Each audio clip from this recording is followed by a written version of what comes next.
Assalamualaikum warahmatullahi wabarakatuh. Pada perjumpaan ini kita akan menulis surat lamaran pekerjaan. Pada pembelajaran ini kita akan belajar berlatih menulis surat lamaran pekerjaan.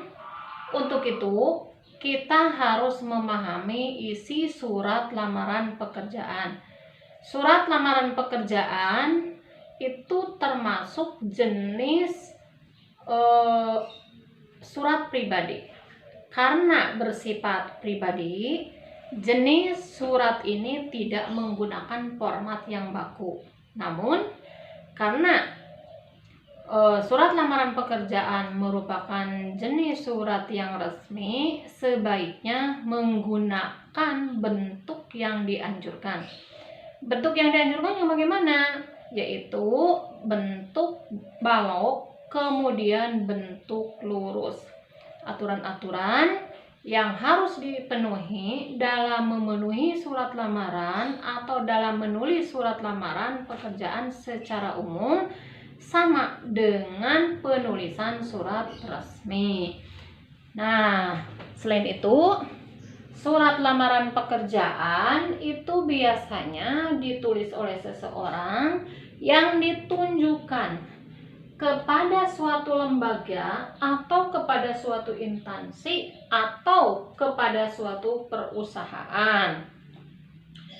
Dalam surat tersebut, seorang pelamar menawarkan keahlian, kemudian menawarkan tentang kemampuannya, atau menawarkan jasa agar diterima menjadi karyawan atau menjadi pegawai di instansi atau perusahaan tersebut. Nah, dalam surat lamaran pekerjaan ini memiliki unsur-unsur atau yang membentuk surat lamaran pekerjaan. Di antaranya, yang pertama, yang membentuk surat lamaran pekerjaan itu yaitu adanya identitas pelamar yang meliputi yang pertama, identitas itu nama. Ini nama berarti harus sesuai dengan KTP, sesuai dengan KK ya, jadi bukan nama samaran tapi sesuai KTP dan sesuai KK. Kemudian alamat ketika si pelamar itu berdomisili. Kemudian tempat tanggal lahir, tempat di mana dilahirkan, biasanya tempat itu biasanya mencantumkan kabupaten, bukan desa ya. Itu kabupaten, kemudian tanggal berapa, kemudian tahun berapa, usianya si pelamar itu berapa. Biasanya si perusahaan atau si lembaga itu menentukan batas usia yang diinginkan oleh perusahaan tersebut. Nah, kalau kita merasa usianya belum cukup atau bahkan sudah melampaui, itu kita mendingan mencari lowongan pekerjaan di tempat yang lain. Kemudian identitas yang berikutnya adalah pendidikan. Pendidikan itu biasanya perusahaan mencantumkan di syaratnya itu apakah pendidikannya atau kualifikasi pendidikannya dari tingkat SLTA atau dari perguruan tinggi. Itu pendidikan. Jadi apakah kita SLTA atau perguruan tinggi, sesuai atau tidak. Nah, itu. Kemudian yaitu jenis pekerjaan yang diminta. Nah, di jenis pekerjaan yang diminta, biasanya perusahaan itu meminta jenis pekerjaan apa. Jadi, si pelamar ini berarti kita harus menyesuaikan kemampuan kita atau keahlian kita dengan jenis yang ditentukan oleh perusahaan atau instansi. Kemudian unsur yang bagian C, apabila telah mempunyai pengalaman, dicantumkan pengalaman kerjanya. Nah, di sini kalau kita pernah bekerja, misalkan di lembaga mana, sudah berapa tahun kita bekerjanya, ini dicantumkan. Nah, pengalaman ini bisa menambah nilai plus atau bahkan bisa dijadikan sebuah pertimbangan untuk si calon pelamar. Kemudian bagian C, bagian D, data pendukung. Data pendukung yang dimiliki misalnya yaitu STTB, surat tanda tamat belajar. Kalau belum punya surat tanda tamat belajar, itu kita bisa menggunakan surat kelulusan. Jadi kalau belum punya ijazah, jadi kita bisa menggunakan surat kelulusan. Kemudian selain itu juga yaitu riwayat hidupnya. Riwayat hidup itu formatnya ada yang beli di toko atau di percetakan, ada juga yang kita buat format sendiri. Kalau ingin kita data-data kita lengkap mengenai riwayat hidupnya, itu bisa dibuat sendiri. Ini mengenai riwayat hidup. Kemudian data pendukung berikutnya yaitu sertifikat keahlian. Nah, sertifikat keahlian ini bisa sertifikat keahlian mengenai kursus bahasa Inggris atau sertifikat yang lainnya. Misalkan kita punya sertifikat IT atau komputer, ini bisa dilampirkan. Kemudian bagian E, sumber lamaran. Sumber lamaran ini bisa didapatkan yaitu dari iklan. Iklan biasanya itu didapat dari sumber elektronik, kemudian bisa juga dari media massa, ini iklan.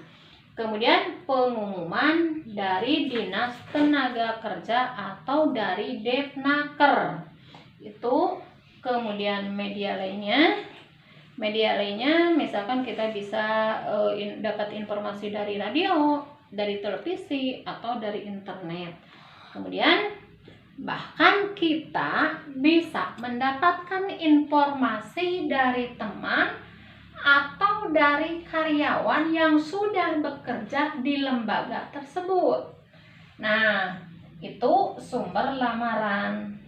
Nah, jadi sekali lagi di sini unsur-unsur yang harus ada atau unsur-unsur yang membentuk surat lamaran pekerjaan diantaranya yaitu identitas pelamar, jenis pekerjaan yang diminta, kemudian mempunyai pengalaman pekerjaan, data pendukung yang dimiliki, kemudian sumber lamaran itu unsur-unsur atau yang membentuk surat lamaran pekerjaan. Itu tadi nomor 1. Nah, berikutnya yang kedua yaitu menyusun surat lamaran pekerjaan.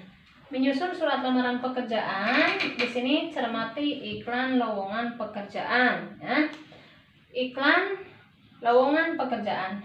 Di sini saya memiliki contoh iklan lowongan pekerjaan. Di sini Solonet.